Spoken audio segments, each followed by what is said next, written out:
India کا مسلمان سب سے زیادہ ارطغرل دیکھ رہا ہے، مقبوضہ کشمیر کا مسلمان اس کے بعد سب سے زیادہ دیکھ رہا ہے، تو پب جی کھیلنے والی عوام، یہ تو وہ لوڈو سٹار کھیلنے والی عوام یہ ارطغرل دیکھ رہی ہے۔ ہماری یونیورسٹی میں بھی نا جب اس طرح کے اسکینڈلز بہت زیادہ آنے لگ گئے تو پرنسپل نے لکھوا دیا بڑا سا، شہر میں آ کے پڑھنے والے بھول گئے اس کی ماں نے کتنا زیور بیچا تھا۔ جو مسلمانوں میں فرقہ واریت اور لسانیت کی بنیاد پہ تفریق کرنے کی بات کر رہے ہیں، ان کے ساتھ بھی وہی کچھ کیا جائے جو ارطغرل نے کردوغلوں کے ساتھ کیا تھا۔ اس وقت 1 یا 2 کردوغلو ہوتے تھے، آج ہر شاخ پہ کردوغلو بیٹھا ہوا ہے، آج ہر جگہ پہ ہر دفتر میں کردوغلو بیٹھا ہوا ہے۔ ارطغرل ڈرامے میں تربیت کیا ہو رہی ہے اس قوم کی کہ جب بھی رسول اللہ صلی اللہ علیہ وسلم کا نام لیا جاتا ہے وہ سینے پہ ہاتھ رکھ کے سر کو جھکا لیتے ہیں۔ آج میں نے اس قوم کے کئی بچوں کو یہ کرتے ہوئے دیکھو، میرے اپنے اسٹوڈنٹس میرے کالج میں جب میں رسول اللہ علیہ السلام کا نامی لیتا ہوں فوراً سینے پہ ہاتھ رکھ کے سر کو جھکاتے ہیں۔ میں نے کہا یار یہ تبدیلی نہیں ہے تو اور کیا ہے؟ السلام علیکم ناظرین، ڈرامہ نشر کیا جا رہا ہے ارطغرل غازی نام سے، اس کے بارے میں ان سے کوئی ڈسکس کروں گی اور باقی سب ان کا پوائنٹ آف ویو لوں گی کہ کیا ہے۔ السلام علیکم۔ وعلیکم السلام ورحمۃ اللہ۔ کیسے ہیں آپ؟ ٹھیک ہیں؟ اللہ کا بہت کرم الحمدللہ۔ اچھا مجھے بتائیں کہ آج کل جو ڈرامہ نشر کیا جا رہا ہے P T V national T V پہ، اس کے حوالے سے کیا کہنا ہے آپ کا؟ دیکھیں میں سمجھتا ہوں یہ تبتے صحرا میں بارش کا پہلا قطرہ ہے۔ اس وقت ہمارا جو نوجوان ہے وہ مادہ پرستی کا شکار تھا۔ تھرو آؤٹ اس کو یہ بتایا جاتا تھا کہ تم نے 16 سال تعلیم حاصل کرنی ہے، فوٹ نوکر بننے کے لیے۔ تھرو آؤٹ اسے بتایا جاتا تھا کہ تمہارے پاس پیسہ ہونا چاہیے، گاڑی ہونی چاہیے، اچھا گھر ہونا چاہیے۔ تمہاری زندگی کا مقصد کیا ہے؟ وہ جو اقبال کا ایک کانسیپٹ تھا کہ میری زندگی کا مقصد تیرے دین کی سرفرازی، میں اسی لیے مسلمان، میں اسی لیے نمازی، آج کے نوجوان میں کدھر گیا وہ؟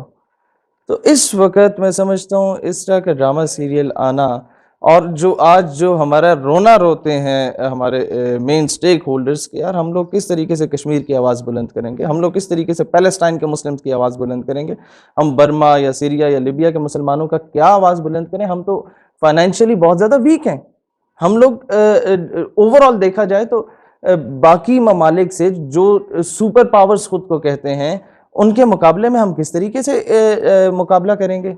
تو اگر آپ یہ ڈرامہ دیکھ لیتے ہیں تو آپ کو اندازہ ہوگا کہ کائی قبیلہ جس کو سلمان شاہ رحمۃ اللہ علیہ لیڈ کر رہے تھے، ان کے بیٹے ارطغرل غازی رحمۃ اللہ علیہ نے صرف 2000 جنگجوؤں کے ساتھ منگولوں سے ٹکر لی۔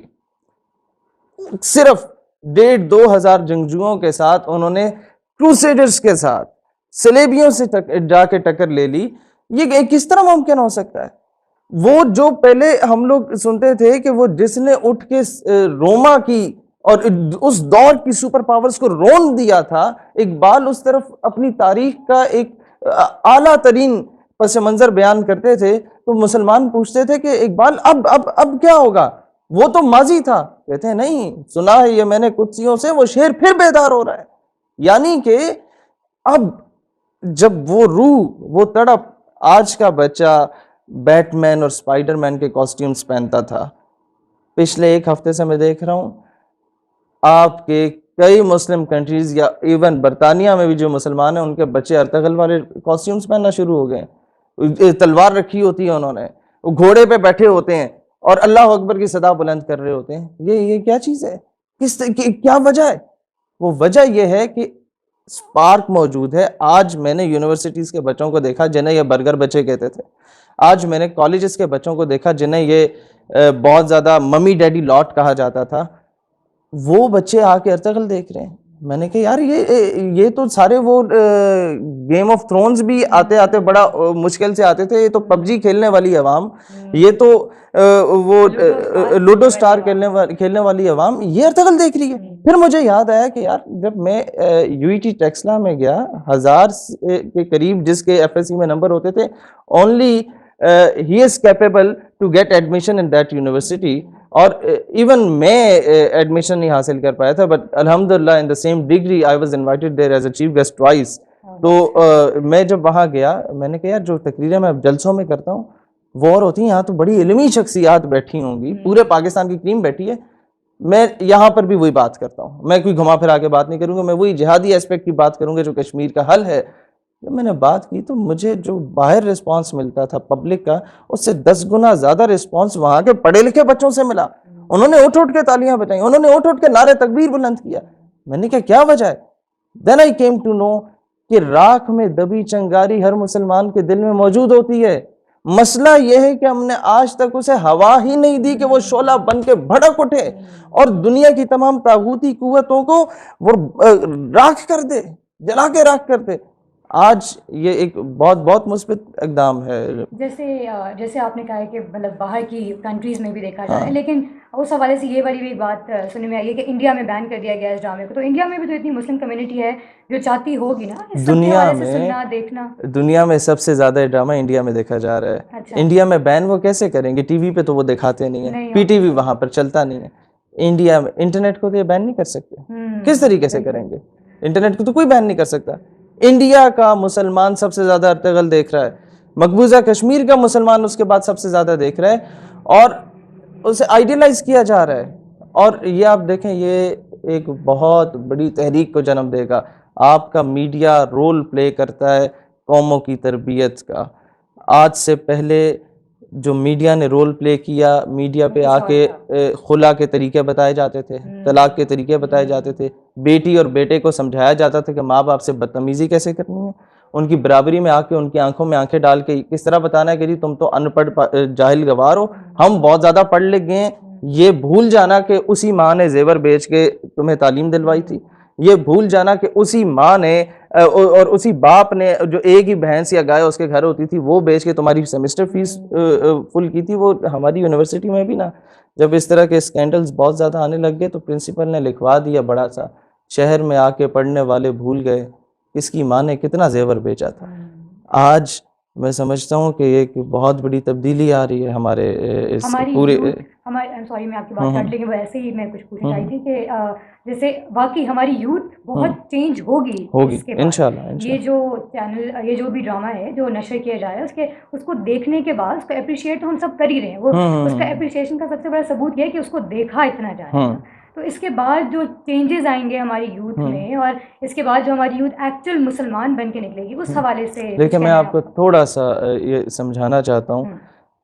آج سے پہلے بچہ وہ پینٹ اس کی نیچے ہوتی تھی اور قمیض کے بٹنز اس کے کھلے ہوتے تھے, بائک پہ سلنسر کے بغیر وہ دوڑا رہا ہوتا تھا, لوگوں کی مائیں بہنیں بازار سے گزر رہی ہوتی تھیں, ان پہ وہ سیٹیاں بجا رہا ہوتا تھا, نعرے کس رہا ہوتا تھا. کیا تھا اس کا رول ماڈل اور اس کا ہیرو شاہ رخ خان ہوتا تھا, اس کا رول ماڈل اور اس کا ہیرو سلمان خان, امیتابھ بچن ہوتا تھا, جنہوں نے فلموں میں یہی کچھ کیا. ٹھیک ہو گیا؟ اچھا, اب میڈیا آپ کی تربیت کرتا ہے, میڈیا نے پوری قوم کو بنانا ہوتا ہے. آپ کو یاد ہوگا ہم لوگوں کے بچپن میں پی ٹی وی پہ صبح تلاوت ہوتی تھی, قومی ترانہ ہوتا تھا, ہم گھر کے 5 افراد ہوتے تھے, والد صاحب اور ہم سارے, ہم کھڑے ہو کے ترانہ سنا کرتے تھے اور پھر دعا ہوتی تھی, وہ گڑ گڑا کے رویا کرتے تھے, پھر اسکول جاتے تھے وہ بستہ پہن کے. آج وہ چیزیں نہیں ہیں. آج اگر یہ دوبارہ آیا ہے تو وہ بچہ جو کہا کرتا تھا کہ یار میں سلمان خان بنوں گا, اب اسے اندازہ ہوگا کہ یار یہ تو فلمی ہیروز ہیں, اصل ہیرو تو ڈاکٹر منان وانی ہے, اصل ہیرو تو برہان وانی ہے. ہماری تاریخ کے اصل ہیروز اگر ہیں تو ارطغرل غازی ہے. اور ارطغرل ڈرامہ یہ اصل نہیں ہے. اصل چیز یہ ہے کہ ارطغرل ایک والد تھا. ارطغرل کی بیگم کتنی بہادر اور کتنی دلیر عورت ثابت ہوتی ہے, یہ ماں باپ نے کس طریقے سے عثمان غازی اپنے بیٹے کی تربیت کی. اصل چیز تو بعد میں ہے, یہ تو چھوٹا بم ہے نا جو گرا ہے ابھی طاغوتی قوتوں پہ, ایٹم بم گرنا باقی ہے.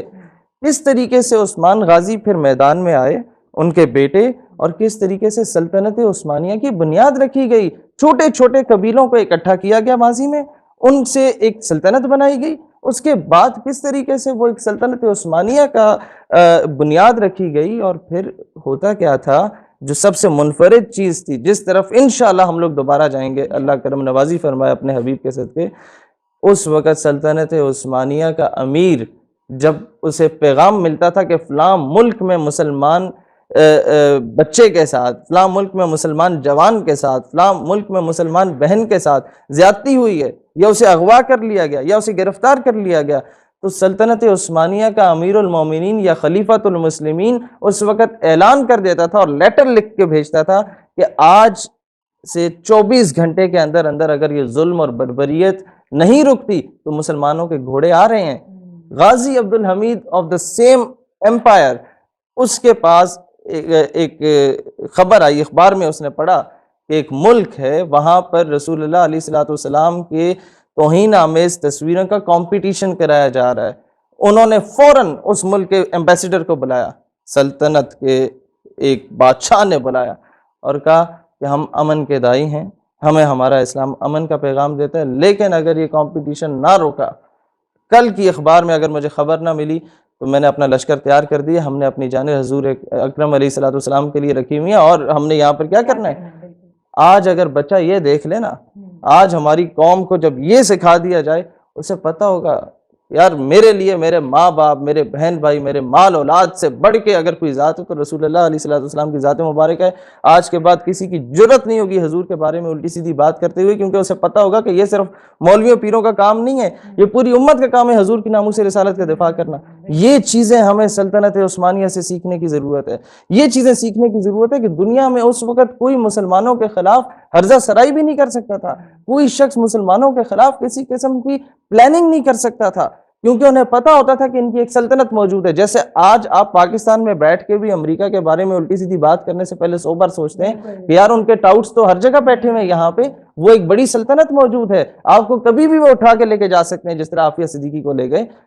ڈر ہے، خوف ہے، ایک دور میں مسلمانوں کا ایک خوف ہوا کرتا تھا، اور ہم انشاءاللہ اگر اس پہ عمل ایک ہوتا ہے کہ as a source of entertainment ہم اسے دیکھیں کہ جی یہ دیکھو یہ کس طریقے سے لڑنے، نہیں، اس کو آپ نے تربیت کے اعتبار سے دیکھنا ہے کہ ہم اس پہ عمل پیرا ہو کے کس طریقے سے مظلوم مسلمان جن کی تکے بوٹیاں برما میں کر دی گئیں، اس کے ویژولز آپ اگر سوشل میڈیا پہ چلائیں تو آپ کا اکاؤنٹ بین ہو جاتا ہے، وہ کس طریقے سے ان کے ساتھ ظلم کیا گیا، ماؤں کے پیٹ سے بچوں کو نکال کے ان کے تکے بوٹیاں بنا دی گئیں، اس ظلم کو روکا جا سکتا ہے پریکٹیکلی۔ کس طرح سے؟ فرقہ واریت کا خاتمہ ہو جب، کس طرح سے؟ جب آپ کی صفوں میں غداروں کا خاتمہ ہو۔ کردوغلو کا کردار آپ لوگ ابھی دیکھیں گے یا کئی لوگوں نے دیکھ لیا، سلطنت میں رہ کے جو غداری کرتا ہے، جو پیسے کی وجہ سے، جو حکومت کی وجہ سے، خود کو اقتدار میں لانے کے لیے مسلمانوں سے بغاوت کا اعلان کرتا ہے، مسلمانوں سے غداری کرتا ہے، اس کے ساتھ کیا کیا جاتا ہے؟ میں یہی ایکسپیکٹ کروں گا اپنے تمام اسلامک کنٹریز کی لیڈرشپ سے کہ سلطنت میں گھسے ایسے غدار جو کہ امریکہ، جو کہ اسرائیل، جو کہ انڈیا کے پے رول پہ کام کر رہے ہیں، جو مسلمانوں کا امن خراب کرنے کی کردار ادا کر رہے ہیں، جو مسلمانوں میں فرقہ واریت اور لسانیت کی بنیاد پہ تفریق کرنے کی بات کر رہے ہیں، ان کے ساتھ بھی وہی کچھ کیا جائے جو ارطغرل نے کردوغلو کے ساتھ کیا تھا۔ اس وقت ایک یا دو کردوغلو ہوتے تھے، آج ہر شاخ پہ کردوغلو بیٹھا ہوا ہے، آج ہر جگہ پہ ہر دفتر میں کردوغلو بیٹھا ہوا ہے۔ اس کو کس طریقے سے سدباب کیا جا سکتا ہے؟ کیونکہ ماضی میں اس کے اگینسٹ اس طرح کے ایکشنز نہیں لیے گئے۔ میں اوورآل اسلامک سینیریو کی بات کر رہا ہوں، اوورآل اسلامک پرسپیکٹو سے تمام کنٹریز کی بات کر رہا ہوں کہ آج آپ کے کنٹریز کے بڑے بڑے لوگ اسرائیل کی حمایت کی بات کر رہے ہیں۔ No one is there to speak for the innocent Muslims of Palestine. No one is there to speak for the innocent Muslims of Kashmir. And they're saying it کہ یار یہ تو ایک پولیٹیکل معاملہ ہے، کوئی مذہبی معاملہ نہیں ہے۔ اس سے بڑھ کے ہمارے لیے موت کا کیا سامان ہو سکتا ہے؟ بالکل، یعنی یہی ہماری یوتھ ہی ہے جو آ کے سب کو ہو سکتا ہے، اللہ کرے گا انشاءاللہ، کہ امید یہ رکھنی چاہیے کہ اس سب کے بعد ان میں ایسا بدلاؤ آئے، ایسا چینج آئے کہ وہی آگے سکتا ہے۔ اچھا، ہمارے جیسے آپ نے یہ ساری باتیں جیسے بتائیں، اس کے حوالے سے یہ کہ ہمارا جو میڈیا ہے، ہمارا میڈیا بہت رول پلے کرتا ہے ہر کسی کی، ہماری یوتھ کی شخصیت کو پلے کرتا ہے، اس کو تباہ کرنے میں، بنانے میں بھی اور تباہ کرنے میں، بالکل ایک ہی بات۔ تو وہ اس کے حوالے سے کیا یہ ڈرامہ بھی تو ہماری میڈیا پہ ہی دکھایا جا رہا ہے؟ دیکھیں پچھلے 25 سالوں میں نے ایسا ڈرامہ نہیں دیکھا کہ ہمارے میڈیا پہ دکھایا گیا ہو، اگر آیا بھی ہے تو یہ ڈبنگ کے ساتھ ہے، نہ آنے سے بہت بہتر ہے، دیر آئے درست آئے۔ مجھے ایک امید نظر آ رہی ہے کہ اب میڈیا چاہے بھی نا کہ ہم لوگ ویسٹرن کلچر کو آئیڈیلائز کریں، وہ چاہے بھی نا کہ ہم فحاشی کو عام کریں میڈیا پہ، وہ چاہے بھی نا کہ ہم مسلمانوں کے یہ پاکستان کی جو نوجوان نسل ہے اس میں خلفشار پیدا کریں، وہ نہیں کر سکتا، کیونکہ عوام اب وہ چیز بائی نہیں کرے گی۔ آپ نے دیکھ لیا ارطغرل غازی کو، جب سے وہ آیا آدھی سے زیادہ قوم تو ارطغرل کر رہی ہے، یعنی عوام کا سینیریو ہی چینج ہو چکا ہے، نمبر 1۔ نمبر 2، اقبال رحمۃ اللہ علیہ نے واضح طور پہ بتا دیا، اور یہ قوم اب اس پہ عمل کرنا شروع ہو جائے گی بہت جلد. اور میرا تو کام بھی بہت آسان ہو گیا کہ جب سے یہ موٹیویشن، پہلے ہمیں موٹیویٹ کرنا پڑتا تھا پبلک کو، پھر انہیں میدان میں لانا پڑتا تھا. موٹیویٹ تو پبلک ہوئی ہے، صرف میدان میں لانا ہے اور عملی طور پہ ہم نے ان سے کام لینا. For the sake of Islam in Pakistan, in order to defend Islamic ideology of Pakistan.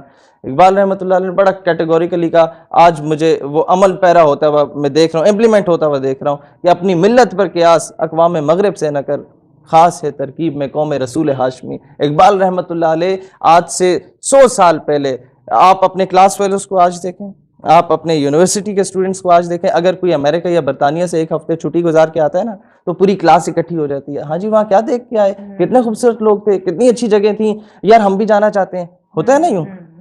آج سے 100 سال پہلے، آج تو انٹرنیٹ ہے، آپ نے امریکہ دیکھا ہوا ہے، آج تو ٹیلی ویژن ہے، آپ نے امریکہ دیکھا ہوا ہے، ہر جگہ دیکھی ہوئی ہے وہاں کی، آپ وہاں کے سوشیو پولیٹیکل سسٹم سے آگاہ ہیں، ہر اعتبار سے آپ اس سے آشنا ہیں. آج سے 100 سال پہلے تو کچھ بھی نہیں تھا، نہ انٹرنیٹ تھا، نہ ٹیلی ویژن تھا، ریڈیو شاذ و نادر کہیں نہ کہیں ہوتا تھا. اقبال رحمۃ اللہ علیہ جب 100 سال پہلے تعلیم حاصل کر کے آئے نا برطانیہ سے، تو ٹبر اکٹھا نہیں ہوا، پورا پنڈ اکٹھا ہو گیا. اینڈ دے آسکڈ اقبال کے what have you seen there, اتنے کی دیکھ کیا ہیں، کیا ادھر کے نظارے، خوبصورتی، اٹریکشنز تمہیں اپنی طرف مائل کر سکے؟ اقبال ریپلائڈ، خیرہ نہ کر سکا مجھے جلوہ دانش فرنگ. People were literally shocked. Iqbal تم نے دیکھا کیا ہے، کہ ایسا کیا دیکھا ہو کہ وہاں کے جلوے اور اٹریکشنز تمہیں اپنی طرف مائل ہی نہیں کر پائیں؟ کہتے ہیں خیرہ نہ کر سکا مجھے جلوہ دانش فرنگ، کیونکہ سرما تھا میری آنکھ کا خاک مدینہ و نجف. آج ارطغرل ڈرامے میں تربیت کیا ہو رہی ہے اس قوم کی کہ جب بھی رسول اللہ صلی اللہ علیہ وسلم کا نام لیا جاتا ہے وہ سینے پہ ہاتھ رکھ کے سر کو جھکا لیتے ہیں. آج میں نے اس قوم کے کئی بچوں کو یہ کرتے ہوئے دیکھیں. میرے اپنے اسٹوڈنٹس میرے کالج میں جب میں رسول اللہ علیہ السلام کا نام نامی لیتا ہوں فوراً سینے پہ ہاتھ رکھ کے سر کو جھکاتے ہیں. میں نے کہا یار یہ تبدیلی نہیں ہے تو اور کیا ہے. اچھا ایک ہمارے بہت قریبی دوست ہیں، وہ کہتے ہیں کہ ہماری بیٹی ہے اسکول گوئنگ ہے تو وہاں چڑچڑی سی ہوگی، بدتمیزی بہت کرتی. کہتے ہیں ہم لوگ، میں بیگم کے ساتھ بیٹھ کے دیکھتا تھا یہ ڈرامہ اور بیٹی کو بھی ساتھ دکھا دیتا تھا. کہتے ہیں یار مہینہ گزرا ہے کہ اس کے بعد میں نے ایک سڈن چینج دیکھا. بیٹی اسکول سے آتی ہے تو ماں باپ دونوں کے ہاتھ جب ملاتی ہے تو ہاتھ کو چون سے سر کے ساتھ اور آنکھوں کے ساتھ لگاتی ہے. میں نے کہا یہ کیسے پاسبل ہوا؟ کہتے یار ارطغرل میں یہ دکھایا جاتا ہے. میں نے کہا یعنی کہ جب کہیں نہ کہیں چیزیں ہو رہی ہیں. تیسری بڑی چیز ابن العربی جو کہ غوث اعظم شیخ عبد القادر جیلانی رحمۃ اللہ علیہ کے خلیفہ اور مرید تھے، وہ ہر دوسری راہ پہ آ کے جب ارطغرل مشکل میں ہوتا تھا آ کے اسے سمجھاتے تھے کہ اللہ سے مدد مانگو. جو ایک پیر کا کام ہوتا ہے نا، اصلی پیر کا، یہ نہیں کہ آ کے میرے گٹوں میں بیٹھ جاؤ، نو، اللہ سے مدد مانگو. رسول اللہ علیہ السلام کی تعلیم دیا کرتے تھے، کوئی وہ الٹی سیدھی حرکت نہیں کیا کرتے تھے. دور حاضر کے جو پیر لگے ہوئے ہیں وہ ایک اصل پیر کامل کو کیسا ہونا چاہیے، ایک مرشد کامل کو کیسا ہونا چاہیے، وہ ابن العربی کا بہترین رول ہے. کس طریقے سے وہ بیٹھ کے محفل میں اللہ کا ذکر کیا کرتے تھے، کس طریقے سے وہ بیٹھ کے رسول اللہ علیہ السلام کے عشق و محبت سکھایا کرتے تھے، اور کس طریقے سے بار بار جب وہ مہم پہ جنگ پہ جایا کرتے تھے مسلمان تو کہا کرتے تھے کہ حضرت علی سے بہتر نہ کوئی جنگجو اس زمین پہ اور نہ ہی ذوالفقار سے بہتر کوئی تلوار اس روئے زمین پہ. یعنی کہ آئیڈیالائز کیا جاتا تھا شیر خدا کو، ہیری پوٹر جسٹن بیبر کو نہیں کیا جاتا تھا جس طرح آج کی نسل پہلے کر رہی تھی. آئیڈیالائز کیا جاتا تھا سیدنا خالد بن ولید کو. آج کے دور کے یہ سو کالڈ امیتابھ بچن کو نہیں کیا جاتا تھا کہ ایک لات مارو اور 6 میٹر دور بندہ گرا. وہ مطلب ایک یوز لیس قسم کی فلمز. اب تو انڈیا کی بالی ووڈ اور ادھر آپ جا کے دیکھیں ہالی ووڈ ساری تباہ ہو چکی ہیں. لوگ 35 زبانوں میں ارطغرل ڈرامے کی ٹرانسلیشن ہو چکی ہے. پوری دنیا میں یہ دیکھا جا رہا ہے اسلام کا سب سے بڑا، اسلام کی جیت ہے نا ایک طرح سے یہ شروعات. تو ٹرکی سے کوئی تعلقات جو ہیں وہ کس حد تک اچھے ہوں گے؟ دیکھیں بہن، Turkey is the only country in the entire world جو پاکستان سے، دیکھیں چائنا ہمارا دوست ہے، اس کا انٹرسٹ ہے سی پیک میں. if they are giving us each and everything just at the cost of peanuts، ہم انہیں بہت کچھ پے بیک کر رہے ہیں. ان کے اسٹریٹجک پوائنٹ آف ویو سے ہم نے انہیں بہت کچھ پے بیک کیا. ان کو اٹامک پوائنٹ آف ویو سے یا کسی بھی اعتبار سے ہم نے بہت سپورٹ کیا. چائنا ویسے نہیں ہمارا کوئی مطلب رشتہ دار نہیں ہے، کوئی بھی بغیر مطلب کے نہیں ہوتا. ترکی وہ واحد قوم ہے جو پاکستان سے دوستی نہیں، پیار نہیں، عقیدت رکھتی ہے. عقیدت جس طرح ایک مرید کو اپنے پیر سے ہوتی ہے، وہ عقیدت ترکی کی قوم اور پاکستان کی قوم دونوں ایک دوسرے سے رکھتے ہیں. وہ کیوں رکھتے ہیں؟ نمبر 1 سب سے بڑا رشتہ اقبال رحمۃ اللہ علیہ کا وہاں پر موجود مولا روم سے تھا. مولانا رومی کی قبر کے ساتھ، ان کے مزار کے ساتھ علامتی قبر علامہ اقبال کی بنی ہوئی ہے، حالانکہ دفن تو وہ ادھر ہے لاہور میں بنی ہوئی ہے کہ شاید ان کی روح آتی ہو اپنے مرشد سے ملاقات کرنے کے لیے. نمبر 2 1920 میں تحریک خلافت چلی، پاکستان بنا نہیں تھا، بر صغیر کا مسلمان لٹا کٹا ہوا تھا، اس کے پاس تھا کچھ نہیں، ملٹری ایڈ نہیں تھی. 1857 کی جنگ آزادی کے بعد ہمارے جو علماء تھے جنہوں نے جہاد کے فتوے دیے تھے، ان کے پٹخچے اڑا دیے گئے تھے، ان کے قمیضیں اتار کے جسم پہ کوئلے والی استریاں پھیر کے اوپر مرچیں ڈال کے پھر استریاں پھیر دی جاتی تھیں. اس کے بعد مسلمانوں کا تو بہت برا حال ہو چکا تھا. 1920 میں مسلمان کے پاس کچھ بھی نہیں تھا اور سلطنت عثمانیہ پہ زوال آ چکا تھا. اور جب وہ زوال آیا تو بر صغیر کا مسلمان they stood up in the favor of Turkish Muslims. یعنی کہ کچھ نہ ہونے کے باوجود بھی ایمان کی حرارت تھی جس نے آپ کے آپس میں جوڑا ہوا تھا ایک رشتے کو. اب ہوا کیا، اس وقت جب زوال آ گیا سلطنت پہ تو people came to Iqbal and they asked him کہ اقبال بتائیے اب کیا ہوگا. انہوں نے کہا کیا مطلب کیا ہوگا؟ کہتے ہیں سلطنت عثمانیہ ٹوٹ چکی ہے ورلڈ وار کے بعد، سازش ہو گئی ہمارے خلاف. کہتے ہیں نہیں، عثمانیوں پہ کوہ غم ٹوٹا تو کیا غم ہے، خون صد ہزار انجم سے ہوتی ہے سحر پیدا. صبح ہونے سے پہلے ہزاروں لاکھوں ستاروں کو اپنی جانوں کا نذرانہ دینا پڑتا ہے، لاکھوں ستاروں کو قتل کرنا پڑتا ہے، تب جا کے فتح کا سورج طلوع ہوتا ہے. and the day is not far کہ سمجھے گا زمانہ تیری آنکھوں کے اشارے. جس طرح ٹیچر آ کے ذرا سے گھورتی تھی نا کلاس میں، بچے کو پتہ چل جاتا تھا کہ میں نے ابھی کوئی الٹی سیدھی حرکت نہیں کرنی. جب کوئی بڑا آدمی گھر میں اماں ابا بیٹھے ہوئے ہوں، ان کی آنکھوں کا اشارہ کافی ہوتا ہے کہ بچہ سمجھ جاتا ہے کہ اب میں خامہ خامہ الٹی سیدھی حرکت نہ کروں، مہمانوں کے سامنے سے سموسے اٹھا کے نہ کھاؤں. اقبال رحمۃ اللہ علیہ سیٹ کہ سمجھے گا زمانہ تیری آنکھوں کے اشارے، وہ وقت دور نہیں ہے دیکھیں گے تجھے دور سے گردوں کے ستارے. کہ تو جس ستاروں کی طرف دیکھ کے اپنی قسمت کا حال تلاش کرنے کی کوشش کرتا تھا، اب وہ ستارے تیرے منتظر ہیں کہ مجھے بتا کیا کیا کیا قسمت لکھی جائے تمہاری.